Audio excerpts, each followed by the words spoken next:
All right, so today's video, I'm going to be going over why people don't train hard enough and what's the root cause of this. There's a couple different aspects when it comes to our approach, when it comes to our mindset, and when it comes to our actual programs that are given to us and recommended to us, and the way that we modify them. And I think we have overall a little bit of a misconception when it comes to what we need to modify and what we need to change when it comes to plateaus or a lack of results. So with that being said, let me get into the video. Today's video is going to be going over training hard and the programming distractions that steer us away from training hard. Whether we're subconsciously trying to beat around the bush of hard work or we're just confused in programming, in this video I'll discuss the approach to take to start training harder either way. What I did is I separated my video into two separate parts. So within this video, you're going to see two halves to it. The first half, I'm going to be including both of them today. It's not a two-part video, but within this video, part one is going to be common program structure and the avoidance of proximity to failure. Part two is going to be the psychology and the philosophy behind the problem and the solution. So let me get into part one. So part one, common program structure and the avoidance of proximity to failure. Just so you guys know, when I'm talking about training hard, I'm talking about proximity to failure, how close you push a set to failing a rep. Lots of lifting programs consist of compound movements which aren't taken to failure, followed by accessory lifts that are simply half-assed. As you guys know, I've talked about this quite a bit before, mostly with those like accessory lifts, and I do hate to use that word, but for the sake of the video, I think that will make sense to a lot of you guys. So most of the programs, most beginner programs, they're compound lift heavy, and they are static rep ranges. So when you have a static rep range, obviously, and you're a beginner, the problem of work capacity and muscular endurance comes into play, because let's say you're doing a 5x5 or even a 3x5, you're guaranteed to be leaving reps in the tank on at least the first 2 sets if you're doing 3, and at least the first 4 sets if you're doing 5 sets. So even with that, like best case scenario, you're really only taking 1 set pretty close to failure. And I'm not advocating to take compound lifts to failure, but at the same time, if you're not taking your lifts to failure, whether it's compound or isolation, you're not really understanding how painful that is and the benefits of it. So I'm definitely not recommending taking all compound lifts to failure. That's a terrible idea, but that's just one part of the program where you're not quite getting that taste of real hard work and that taste of 0 to 1 reps in reserve, at least very much. When it comes to those hypertrophy lifts, or for the sake of the video, the accessory lifts that generally follow those compounds, we tend to half-ass them. And especially if you're a beginner and you've done a lot of compound lifts for that day where you have to, let's say, do a bench and a squat, and you're warming up, doing warm-up sets, getting ready for the bench, then you're warming up, getting ready to do your squats or even deadlifts or rows after that, we're pretty fried. Like as a beginner, your work capacity isn't quite high enough to really apply that mental effort to those hypertrophy or accessory lifts that you have at the end, mostly isolations or machines or cables. So even with that, with the lack of energy and the lack of focus for those lifts are also called accessories, and the way the program is structured is just to focus on your compound lifts. I'm not going to go over any specific program here, but that's generally what most programs fall under. It's going to be a few compound lifts that you leave reps in reserve in a static rep range, and that's just how it works with a static rep range, followed by accessory lifts that you just don't put that much effort into. So with both of those factors going into a lot of beginner programs, and even just a lot of programs, whether you're beginner or not, you are kind of avoiding like real, true, intense training that's close to failure. And that's obviously very important for your mental too. So none of the training in those programs is going to be close in a proximity to failure. At least most of it's not going to be close.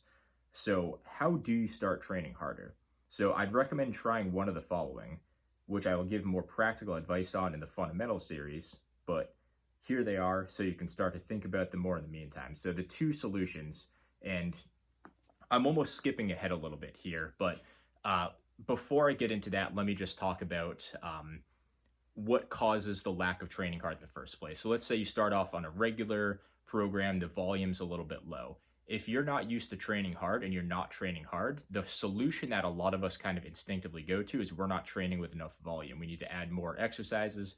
you need to add more volume. And that's the first thing that we automatically think of. It's like, oh, more is better. So if I'm not feeling big or not feeling like I'm making results, let me just add things to the program. And that's something that a lot of lifters fall into. And there definitely are problems with this, and you almost have to fix the problem before you add. And I think you fix the problem by taking away. And let me get into that here. So just some food for thought. I'll talk about these in a more practical sense in the partner video to this one, but either lowering volume or lowering exercise selection is actually, as counterintuitive as it sounds, going to be the solution to taking kind of a half-assed training approach and making it an actual intense, training hard approach to your sessions. So now to move into part 2. This is going to be psychology and my philosophy behind the problem and the solution. So I'm going to start with the problem. So let's see. Oh, you know what? Nope, this is part of the solution. So when you have less work to do, and I'm talking about exercise selection or volume. Let's say you cut your program, let's say you chop 25% or even half of your program off. You just either cut out half the volume or you cut out half the lifts. So when you have less work to do, each set then becomes more valuable and therefore will be trained harder. And don't get me wrong, volume is important and is still the end goal to accumulate, but it needs to be real volume, not junk volume. And this is a big misconception, and a lot of people don't associate volume and junk volume. Basically what I'm trying to say is people will count junk volume that they don't know is junk volume as volume because it is a set, and that doesn't necessarily count. So a lot of these times when you're not training hard enough in the first place and you assume that the reason you're not getting results is because you don't have enough volume in your training, the more volume you add, the less hard you're going to train, and you're going to keep kind of running yourself into the wall with this. And the solution is actually going to be the inverse. So basically, let's say you're doing, just for a random number, you're doing 15 sets a week and you're not quite training hard enough. What's going to happen is a lot of people will assume it's the volume and they don't have enough volume in their program to actually build muscle. So what they'll do is they'll bump up to 18 or 20 sets in a week when you don't even have the work capacity or even the mental focus to crush those 15 sets in the week. It's going to be even less of an effort to crush those 18 or 20. So in reality, what you need to do is go back to square one, cut away some sets, maybe go down to 8 or 10 or 12 sets a week, maybe even lower than that, not just for the sake of like a practicality sense when it comes to volume, but just to teach you the mindset of like, if you only have 5 sets in a week or 6 sets in a week or whatever, it doesn't even matter at this point how many it is because you're not going to be doing that long term. You have to crush those 5 sets or those 8 sets or whatever. You only have a couple opportunities to actually train hard and kind of destroy that muscle to rebuild it. So decreasing your volume, learning how to train hard with less work is 100% going to be a good long-term solution. And I say long-term because you're not going to make a whole ton of progress training 5 or 6 sets a week. But if they're hard, it's going to set you up for the ability to then overload from there. Once you can handle 8 very difficult hard sets a week, it's easier to then say, okay, well, I think I can handle more now. Let me bump up to 10. And now you know what it's like to train hard because you have a legit taste of it. And you know when it's necessary to bump your volume up a little bit to maybe 10 sets, 12 sets.